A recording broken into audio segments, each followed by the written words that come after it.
네, 이 시간 우리 하나님 말씀 함께 읽는 시간입니다. 요나서 4장 1절에서 11절까지 말씀 중에서 1절부터 8절까지만 우리 신현준 청년 인도로 교독으로 여러분들과 읽도록 하겠습니다. 봉독하겠습니다. 요나가 매우 싫어하고 성내며 여호와께 기도하여 이르되 여호와여 내가 고국에 있을 때에 이러하겠다고 말씀하지 아니하였나이까. 그러므로 내가 빨리 다시스로 도망하였사오니 주께서는 은혜로우시며 자비로우시며 노하기를 더디하시며 인애가 크사 뜻을 돌이켜 재앙을 내리지 아니하시는 하나님이신 줄을 내가 알았음이니이다. 여호와여 원하건대 이제 내 생명을 거두어 가로서 사는 것보다 죽는 것이 내게 나음이니이다니. 내가 성내는 것이 옳으냐 하시니라. 요나가 성읍에서 나가서 그 성을 동쪽에 앉아 거기서 자기를 위하여 초막을 짓고 그 성읍에 무슨 일이 일어났는가를 보려고 그 그늘 아래에 앉았더라. 예비하사 요나를 가리게 하셨으니 이는 그의 머리를 위하여 그늘이 지게 하며 그의 괴로움을 면하게 하려 하심이었더라. 요나가 박넝쿨로 말미암아 크게 기뻐하였더니 하나님이 벌레를 예비하사 이튿날 새벽에 그 박넝쿨을 갉아먹게 하심이시드니라. 하나님이 뜨거운 동풍을 예비하셨고 해는 요나의 머리에 쪼임에 사는 것이 죽는 것이 내게 나으니이다 하니라. 아멘. 요나서를 이제 읽으시면서 마지막 4장에서는 이제 드디어 요나가 폭발하는 그런 내용이 나오죠. 내가 화내서 죽는다고 해도 제가 옳습니다. 이렇게 9절, 저희가 8절까지만 읽었으니까 원래 11절까지 다 읽어야 되는데 그냥 시간상 좀 8절까지만 했습니다. 성내어 죽기까지 옳습니다. 하나님 앞에 대단하지 않습니까? 하나님께 어떻게 감히 살아계신 천지 만물을 창조하신 전능하신 하나님 앞에 어디 감히 일개 선지자가 제가 옳습니다, 하나님이 틀렸습니다, 이런 얘기를 할 수 있겠냐 이거죠. 근데 지난주에도 말씀드렸지만 이 요나의 모습이 저와 여러분들의 모습이기도 합니다. 우리 하나님 말씀에 여러분들도 100% 다 순종하시냐 이거죠. 하나님께서 명령하시는 것, 말씀하시는 것에 대해서 아이고 아멘 말로는 하지만 뒤에서 실제로는 또 우리가 거역할 때가 얼마나 많냐 이거죠. 그래서 직접적으로 똑같은 요나의 모습이든 아니면 좀 간접적으로 뒤에서 숨어서 또 하나님께 거역하는 요나의 모습이든 우리는 요나의 모습이 어느 정도 있다라는 것입니다. 그래서 요나처럼 또 우리도 하나님 앞에 나아갈 수가 있고 부끄럽지만 하나님께서 요나를 다루시는 모습 속에서 우리에게 또 희망과 소망이 있다라는 것을 생각하시면 좋겠습니다. 요나가 이렇게 막 화를 박박 내면서 하나님 앞에 지금 대드는 반항하는 이런 모습이 보기 안 좋죠. 안 좋습니다만 어떻게 보면 요나의 마음도 조금 이해를 할 수 있는 부분이 있어요. 요나 나름대로도 좀 그럴 수도 있겠다라는 그런 생각이 드는 그런 좀 내용이 있습니다.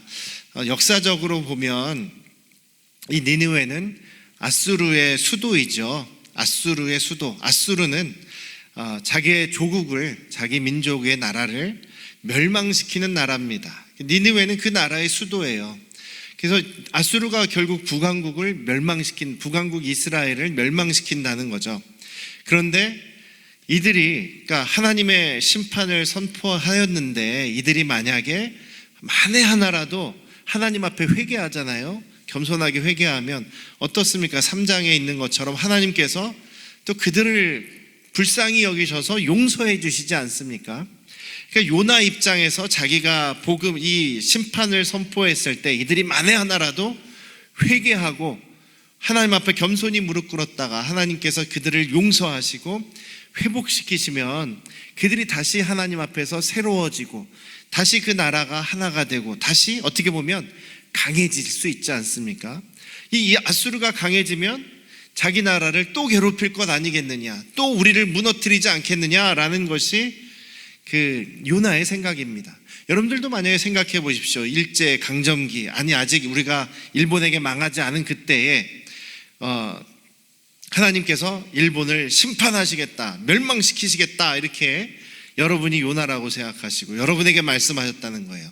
여러분에게 이제 일본에 가서, 도쿄에 가서 그 하나님의 심판을 선포하라고 명령을 했다고 생각해 보십시오. 여러분들이라면 가시겠습니까? 저 같아도 잘 못 갈 것 같아요. 아유, 하나님 잘 됐습니다. 저기 조금만 더 기다렸다가 쫙 하면 그냥 하나님 심판해 버리시죠. 그럼 우리나라도 사는 것 아니겠습니까? 이런 생각이 들지 않겠습니까? 그래서 요나도 그런 거예요. 저 아수르를 용서해 주셔서 저 나라가 다시 살아나면 우리나라는 다시 저들의 침략을 받고 저들의 공격을 받고 힘듭니다. 우리 민족을 생각하면 저 나라는 살아남으면 안 됩니다. 이제 이런 생각이 있을 수 있는 거죠. 또 신학적인 문제에도 우리가 한번 생각해 볼 수가 있어요. 저렇게 정말 나쁘고 나쁜 사람들이 잠깐 딱 하루, 여기 3장에서 보면 딱 하루 회개하지 않습니까? 딱 하루 회개했다고 해서 하나님께서 그냥 홀랑 깨끗하게 용서해 주신다는 게 좀 불공평한 것 같아요. 그 당시의 사람들은 그러니까 평생 신앙생활 잘 하다가 마지막에 갑자기 확 돌아가지고 그냥 하나님 모른다고 하고 하나님 떠나고 하나님 앞에서 막 크게 악을 행하면 멸망당하는 건 아니겠습니까? 잘 신앙생활 믿음생활 하다가 혹시라도 요즘 같으면 그런 걱정들 하시는 분들 있잖아요. 내가 치매에 걸려서 기억을 다 잃어버려서 내가 하나님 부인하고 하나님 안 믿는다고 막 했다가 지옥 가면 어떡하냐, 이런 걱정들을 하시잖아요. 물론 기억을 잃어버린 것까지 하나님께서 다 끄집어내서 지옥에 보내시는 하나님은 아니라고 저는 믿습니다만 어쨌든 그런 걱정이 있는 거잖아요.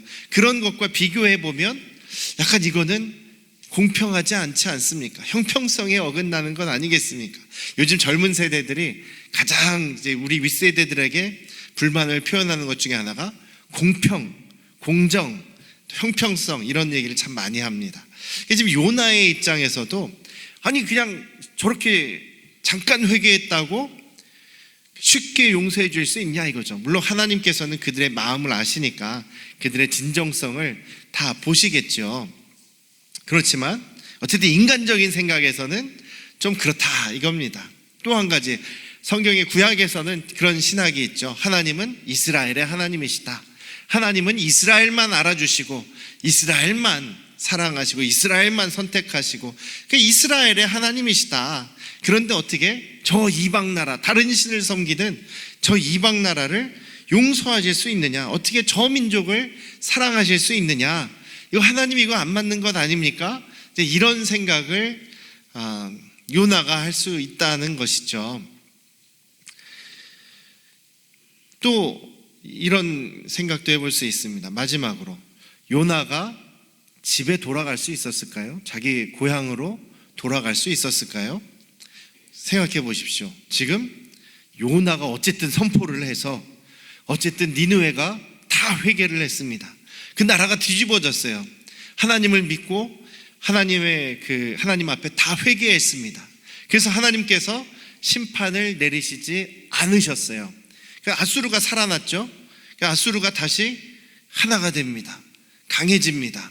그 소식이 북왕국 이스라엘 요나의 고향에 전해졌을까요? 안 전해졌을까요? 전해졌을 거란 말이죠. 전해졌습니다. 요나 이후에도 전해졌어요. 왜냐하면 요나서가 남아있지 않습니까? 전해졌단 말이에요. 전해졌다고 한다면 그 이스라엘의 입장에서 요나는 뭐예요? 반역자 아닙니까? 민족의 반역자 아닙니까? 민족을 팔아먹은 사람 아닙니까? 전에 그 월드컵 경기, 아마 콜롬비아였나 어떤 나라 경기, 정말 중요한 경기에서 거의 마지막 부분에, 후반전 마지막 부분에 그 콜롬비아 대표 축구 선수가 수비수가 결정적인 자살골을 넣습니다. 자책골을 넣었어요. 그것 때문에 그 나라는 탈락을 해버립니다. 근데 그 남미가 어때요? 남미 사람들이 축구를 너무 좋아하잖아요. 광적으로 좋아하잖아요. 그래서 이 사람이 일찍 이제 자기 나라로 귀국을 했어요. 귀국을 했다가 며칠 후에 술집에서 말다툼이 벌어진 끝에 살해당합니다. 축구 그것 때문에 자살 꼴른 것 때문에 그 손님으로 온 사람이 알아보고서 막 따지고 뭐라고 하다가 싸움이 났는데 살해당했어요. 그런 뉴스가 있습니다. 축구 하나 때문에 다 이러는데 지금 요나 때문에 사람들은 그렇게 볼 수 있잖아요. 니느웨가 회개했다. 하나님의 심판을 받아야 되는데 저 요나 때문에 심판을 못 받았다. 그러면 이스라엘 사람들이 얼마나 화가 나겠느냐라는 거죠. 못 돌아갑니다. 그래서 우리가 요나의 입장을 한번 생각해 보면 이해가 될 수도 있어요. 실제로 요나의 무덤이 니느웨에 가까운 곳에 있습니다. 실제로 수백 년, 아마 거의 1000년 이상이죠. 기원전 700년경의 사람이니까 1000년 이상, 2000년 이상 니느웨 그 성 가까운 곳에 요나의 무덤이 있었대요. 그리고 그 니느웨 후손들이죠. 니느웨 후손들이 요나의 무덤을 가서 참배하고 기도하고 이런 것을 했다는 거예요. 그래서 그 니느웨가 있는 곳이 지금의 이라크 땅입니다. 이라크의 모술이라는 곳인데 그 IS라고 하는 옛날에 그 이슬람 무장단체, 테러 단체가 이라크를 점령했을 때 마을 사람들이 그 니느웨 그 후손 사람들이 요나의 무덤에 가서 참배하고 이렇게 기도하고 하니까 이 미신이다, 이슬람하고 안 맞는다라고 해서 요나의 무덤을 폭파시켰습니다. 폭탄으로 터뜨려 버렸어요. 그 기사가 신문에 나와 있어요. 사진 보여주시면. 그래가지고 2014년에 폭파당해서 그 폭파당한 곳에 그 요나의 무덤 있는 터를 거기를 이제 고고학자들이 발굴을 할 수가 있었는데 2016년에 다시 이라크 정부군에 의해서 탈환된 다음에 첫 번째 그림은 동굴에 어떤 군인이 있잖아요. 그 요나의 무덤에 있는 지하, 거기 이제 폭파된 곳에 잔해에 보니까 옛날 니느웨의 유적이 있더라. 특히 에살핫돈이라고 하는 니느웨 왕, 그 아수르 왕의 왕궁이 있던 터였다. 왕궁터에 바로 그 안에 요나의 무덤이 있다는 거예요. 그러니까 이 니느웨 입장에서는 요나가 국빈인 거죠.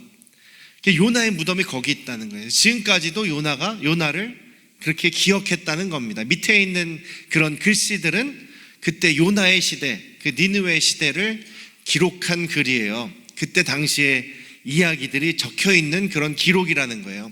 그래서 많은 사람들이 이 요나서가 약간 이거 약간 드라마 같지 않느냐, 약간 판타지 영화 같지 않느냐라고 해서 이게 꾸며낸 얘기인가 하는 사람도 있었다는 거예요. 근데 요나의 무덤이 실제로 발견이 되어 있었고 실제로 그 지역에서는 계속 요나를 추모하고 있었던 것을 보면 실제 사건이다라고 이렇게 확신을 가질 수가 있는 것이죠.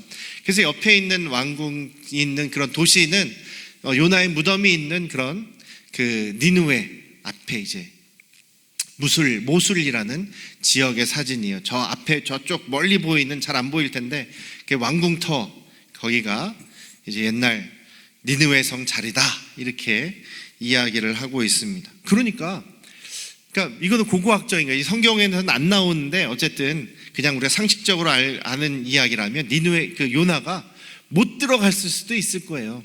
하나님께서 그냥 죽여버렸을 수도 있고, 아니면 요나가 그 4장 11절로 끝나잖아요. 12절 얘기가 없습니다. 요나가 회개를 했는지 안 했는지 잘 모르겠어요. 그런데 아마도 요나의 무덤이 여기 있는 걸로 봐서는 여기에 계속 있지 않았을까라는 생각도 해보고, 아니면 하나님께서 모세를 데려가시듯이 데려갔을 수도 있고, 이건 우리가 알 수 없는 이야기입니다만 어쨌든 요나의 무덤이 여기 있는 걸로 봐서는 돌아가지 못했는데 이스라엘에서 역적이 되어서 아마 못 돌아갔을 수도 있지 않을까, 그런 인간적인 생각 때문에 요나의 입장에서도 저 니느웨에 가서 복음을 전한다는 게 좀 힘들다라는 것을 생각해 봅니다. 그런데 그런 요나에 대해서 하나님께서는 내가 성내는 것이 옳으냐, 네가 이렇게 하는 것이 옳으냐라고 질문하십니다. 하나님께서 막 야단치시거나 하나님께서 막 훈계하시거나 뭐 이렇게 하는 건 아니에요. 여기서는 하나님께서 계속 요나에게 말씀하실 때는 그냥 하나님께서 대답하시기를, 뭐 이르시기를, 말씀하시기를, 이런 식으로 이렇게 표현이 되어 있는 것은 하나님께서 굉장히 부드럽게 요나를 대하고 계시는데, 네가 성내는 것은 옳지 않다라는 얘기죠. 하나님이 옳으시다라는 얘기입니다. 당연히 하나님은 옳으시죠.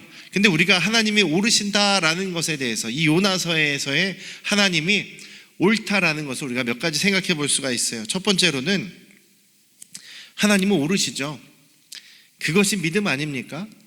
신앙이라는 것이 무엇입니까? 신앙은, 믿음은 예수 그리스도께서 나의 주인이라는 거예요. 내 생각이 아니라 주님의 말씀 내에 순종하는 것이 믿음이죠. 그래서 신앙은요, 따라해 볼까요? 나는 틀리고 하나님은 옳으십니다. 나는 틀리고 하나님은 옳으십니다. 이것이 원래 신앙이라는 얘기예요. 하나님은 옳으십니다. 하나님 틀리실 수가 없어요. 옳으십니다. 하나님의 말씀은 무조건 옳습니다. 나만 생각하면은 좀 내 입장에서는 좀 마음에 안 들 수 있지만 옳으십니다. 사도 바울하고 한번 비교해 보면 로마서에서 바울 사도가 그런 고백을 하죠. 하나님, 정말 제 이름을 생명책에서, 하나님 나라 생명책에서, 구원의 이름에서 아예 지워버리셔도 좋습니다. 만약에 내 고륙의 친척, 내 가족 친척들과 내 민족이 전부 구원받을 수만 있다면 저 하나쯤 빠져도 저 지옥 가도 좋겠습니다라고 말하는 것이 바울 사도입니다. 정말 민족을 사랑하는 사람이에요. 요나도 민족을 사랑하는 사람 같아요. 성경에 보면 바울 사도도 굉장히 자기 민족, 자기 가족, 자기 친척, 민족을 사랑하는 사람이었습니다. 그런데 뭐라고 고백합니까?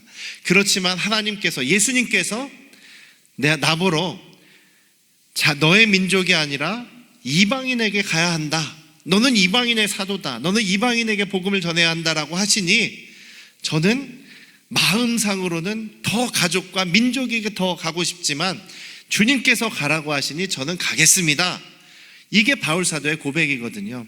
저의 마음은 좀 그렇습니다만 주님이 옳으십니다. 주님이 옳으십니다라고 순종하는 믿음이 바울 사도의 믿음이었던 것이죠. 그것하고 비교해 보면 요나는 그냥 좀 이기적인 사람입니다. 이기적인 것에 머무는 사람입니다. 요나를 보시면 처음부터 끝까지 좀 이기적인 모습이에요. 다른 사람을 별로 관심 있어 하지 않고 다른 사람이 어떻게 되든지 상관하지 않습니다. 이방인 선원들이 막 다 죽어가는데 자기는 그냥 배 뒤에서 자고 있고요. 나 몰라라 하고 있습니다. 니느웨 성 12만 명 이상의 사람들이 죽든지 말든지 별로 관심이 없어요. 이 요나는 여기 보니까 5절에 보니까, 4장 5절에 보니까 그렇게 나와 있죠. 그 성읍 동쪽에 앉아서 거기서 자기를 위해서 초막을 짓고 앉았다. 어떻게 되나 보고 있었다. 전부 자기가 한 일은 딱 하나, 자기를 위해서 초막 하나 지은 것, 그거 하나가 지금 요나가 자기를 위해서 하는 것, 다른 사람을 위해서 하는 것은 거의 없어요. 자기를 위해서 살았던 사람입니다. 또 이방인들이 어떻게 되든 말든 이방인들 사랑하지 않았던 그런 사람이 요나인 것이죠. 신앙적인 면에서 보면 요나는 하나님이 어떤 분인지 알고 있어요. 4장 2절 보시면 굉장히 길죠. 여러분들 교독하실 때 굉장히 길게 읽었잖아요. 사도행전이 아니죠. 요나서 4장 2절, 하나님이 이런 분이시라는 걸 제가 이미 알고 있기에 저는 안 가려고 했습니다. 하나님은 어떤 분이시라는 걸 쭉쭉 얘기하죠. 은혜로우시고 자비로우시고 노하기를 더디하시고 어쩌고, 이렇게 하나님이 어떤 분이신지를 안단 말이에요. 머리로 알고 있어요. 그런데 자기는 거기에 동의하지 않는 거죠. 자기는 그 하나님을 머리로는 알고 있지만 몸으로는 거부하고 있는 모습이 지금 요나의 모습입니다. 그런 하나님이신 것을 알면 그런 하나님께 순종하고 자신도 어쨌든 그 하나님의 말씀에 따라야 하는 것이 옳다라는 거죠. 또 신학적인 면에서 아까 하나님은 이스라엘을 하신다, 이스라엘을 택하셨다, 이스라엘만을 이렇게 부르셨다, 이렇게 이야기하시는데 그 이유가 뭡니까? 이스라엘 통해서 세상 모든 민족이 구원을 받게 하시는 것 아니겠습니까? 그래서 하나님께서 출애굽기에서는 제사장 나라로 세우셨다라고 말씀하시고, 아브라함을 부르실 때에는 너를 통해서 세상 모든 사람들이 복을 얻게 할 것이다. 또 하나님께서 우리를 제사장이다라고 하시죠. 베드로 사도도 베드로전서에서 그렇게 얘기합니다. 너희는 왕 같은 제사장이다. 어두움에서 불러 나와서 또 하나님의 그 귀하고 영광된 일을 세상에 선전하기 위해서 지으심을 받은 사람들이다. 그러니까 우리는 하나님의 사람으로 우리가 거듭났습니다. 하나님의 백성, 하나님의 자녀로 거듭나서 우리가 예수 그리스도를 따르는 모임으로 모여서 교회가 되었습니다. 그렇다고 한다면 우리의 관심은, 또 우리의 사랑의 대상은 물론 기본적으로는 우리 가족, 우리 교회이겠지만 세상을 향해서도, 우리 믿지 않는 사람들을 향해서도, 우리의 이웃을 위해서도, 우리 믿지 않는 우리 자녀들, 우리 가족들을 위해서도 우리의 사랑의 방향을, 또 전도의 방향을 계속 보내야 한다라는 것이죠. 계속 그 구원이 흘러가도록 해야 되는 것이 저희들의 역할 아니겠습니까? 요나가 거기에서 실패한 것이죠. 교회도 세상이 구원받는 것을 위해서 존재하는 겁니다. 그렇기에 요나가 신학적인 면으로 봐도 지금 틀린 것이죠. 하나님은 옳으십니다. 그런데 이런 요나에 대해서 하나님께서 말씀하시는 톤이 막 윽박지르고 강압적으로 막 협박하시고 막 화를 내시고 억누르시고 이런 하나님이 아니라는 것입니다. 어떻게 하십니까? 특별히 하나님께서 요나를 위해서, 여기 요나서에 보면 계속 반복적으로 나오는 말이 뭐냐면 예비하셨다, 준비하셨다라는 말이 계속 나와요. 하나님께서 요나의 그 신앙적인, 아니 인격적인 눈높이에 맞춰서 하나님께서 계속 준비하시고 설득하시는 하나님이십니다. 아낌없이 준비하시고 설득하세요. 뭘 준비하십니까? 태풍을 준비하시고, 또 물고기를 준비하시고, 니느웨 사람들의 회개를 준비하시고, 박넝쿨을 준비하시고, 벌레를 준비하시고, 동풍을 준비하시고, 여기 보면 전부 다 동풍을 예비하셨다, 벌레를 예비하셨다, 이렇게 나오세요. 하나님께서 이 요나를 위해서 이것저것 가리지 않고 다 준비해서 요나에게 하나님의 마음을 보여주려고 하시는 것이죠.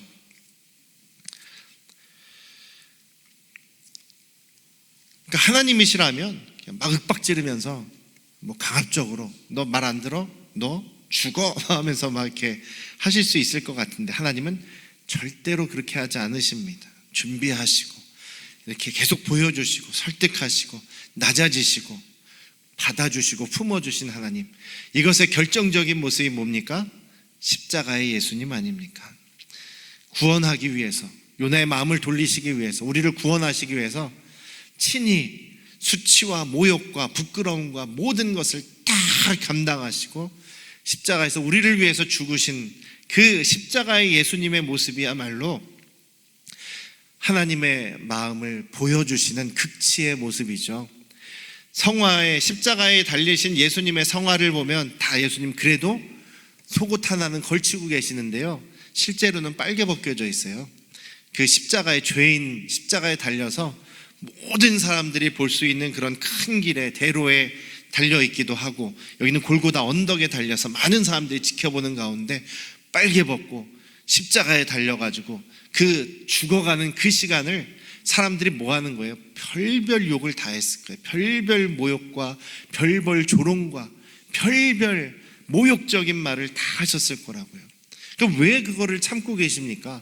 우리 하나님이 그냥 강압적으로 능력으로, 하나님의 그 전능하신 능력으로 다 쓸어버리고 다시 시작할 수가 있는 것 아닙니까? 새로운 민족, 새로운 아담 다시 창조하셔서 만드셔도 되는데 하나님은 우리를 버리실 수가 없는 거죠. 하나님은 우리를 포기하실 수가 없기 때문에 그 십자가에서 그 조롱과 모욕과 수치와 고통을 다 견디시고 십자가의 죽음을 참으셨다라고 말씀하십니다. 여러분들도 한번 생각해 보세요. 여러분들이 빨개 벗겨져 가지고 십자가에 못 박혀 매달려 가지고 사람들이 막 수백 명 수천 명이 지나가는 그 현장에서 매달려 있다고 생각해 보십시오. 그 자체로 부끄러운 건 아니겠습니까? 요즘에도 길거리에서 그 수영복만 입고 돌아다니는 사람이 있으면 얼마나 막 부끄러워하고 사람들이 뭐라 그러고 욕먹고 그렇습니까? 하물며 예수님 시대에 예수님은 그 모든 처절한 고통뿐만 아니라 부끄러움과 모욕을 당하신다는 것이 정말 우리가 상상할 수도 없는 것이죠. 그렇게 상상할 수 없는 사랑으로 요나를 사랑하시고 니느웨를 사랑하시고 여러분을 사랑하십니다. 저와 여러분을 사랑하시는 하나님의 사랑이 그렇다는 얘기입니다. 하나님은요 정말 많은 것을 준비하시죠. 우리를 위해서, 우리를 사랑하시는 것에서는 아낌없이 사용하십니다. 우리를 아끼시기 때문에. 하나님께서 아끼시는 게 뭡니까? 니느웨 사람들을 아끼신다, 요나도 아끼신다, 저와 여러분들을 아끼십니다. 한 가지 아끼시지 않는 것, 독생자를 아끼시지 않는 거예요. 자기 하나밖에 없는 독생자 예수를 아끼지 않으셨다라고 하십니다. 그 정도로 저와 여러분들을 위해서, 우리의 영혼을 위해서, 우리 구원을 위해서 아끼지 않으시는 하나님이시다라는 겁니다. 우리는 얼마나 아끼면서 살아갑니까? 하나님은 아끼시지 않습니다. 그것이 하나님의 사랑이죠. 그 아끼시지 않는 하나님, 요나마저도 아끼고 사랑하는 게 전혀 안 보이는 것 같던 이기적인 요나도 박넝쿨은 사랑했다. 여기 나오죠. 박넝쿨은 아꼈다. 정말 하루아침에 있다가 없어지는 박넝쿨을 그렇게 아끼고 사랑했는데 내가 저 니느웨 사람들을 아끼고 사랑하는 것이 당연하지 않겠느냐라고 말씀하시죠. 이제 여러분들이 12절 이야기를 여러분들이 기록하셔야 됩니다. 열린 결말이잖아요. 열린 결말 제일 싫어합니다. 드라마 볼 때도 영화 볼 때도 결말이 깔끔하지 않으면 되게 찝찝하잖아요. 그래서 저 남자 주인공하고 여자 주인공하고 그래서 결혼을 했다는 거야, 안 했다는 거야, 주인공이 죽었다는 거야, 안 죽었다는 거야. 죽는 거는 또 슬픈 엔딩은 더 싫지만은 해피엔딩만 좋아합니다만 저는. 근데 그거 되게 찜찜하잖아요. 너무 찜찜합니다. 그런데 요나서도 되게 찜찜한 성경이에요. 답이 없잖아요. 하나님께서 말씀하시고 내가 어찌 아끼지 않아야겠느냐, 너도 한번 생각해봐라, 이렇게 얘기하시고 끝난단 말이죠. 요나의 반응이 어떻게 되었을까요? 그것이 여러분의 반응일 수가 있습니다. 여러분들이 지금 생각하는 그 반응이 요나의 반응이었다면 여러분들은 어땠을까요? 생각해보니까 하나님이 맞으시네요, 이렇게 또 회개하고 돌아갔을까요? 아니면 제가 끝까지 제가 죽어도 박넝쿨처럼 없어져도 제가 옳습니다 하겠습니까? 끝까지 사랑하시는 하나님이 그 사랑이 아직 끝나지 않았다라는 것을 보여주는 것이 요나의 마지막 부분이 아닌가 싶습니다. 하나님은 여전히 저와 여러분들을 사랑하시고 아끼지 않으십니다. 생명도 아끼지 않으시는 하나님, 그렇다고 한다면 우리는 그 하나님께 우리의 마음을 드려야겠죠. 그 주님을 모셔야겠죠. 그 주님의 마음을 가지고 우리도 믿지 않는 이 세상에 대한 마음가짐을 가져야 되리라 믿습니다. 기도하시겠습니다. 아버지 하나님, 우리를 위해서 독생자도 아끼시지 않으시는 그 하나님의 마음을 생각해 봅니다. 우리는 니느웨 같은 그런 도시, 나라는 망해야 된다라고 생각합니다. 악한 사람들은 다 멸망돼야 된다고 생각합니다. 나에게 상처를 준 악한 사람들은 망해야 된다고 생각을 합니다. 그러나 그런 사람들도 사랑하시는 하나님, 그들을 위해서 독생자를 아끼지 않으셨던 하나님을 또 생각해 봅니다. 주님의 마음을 알게 하시고 또 주님의 마음을 품게 하시고 주님의 마음을 경험케 하시옵소서. 예수님의 이름으로 기도드렸사옵나이다. 아멘.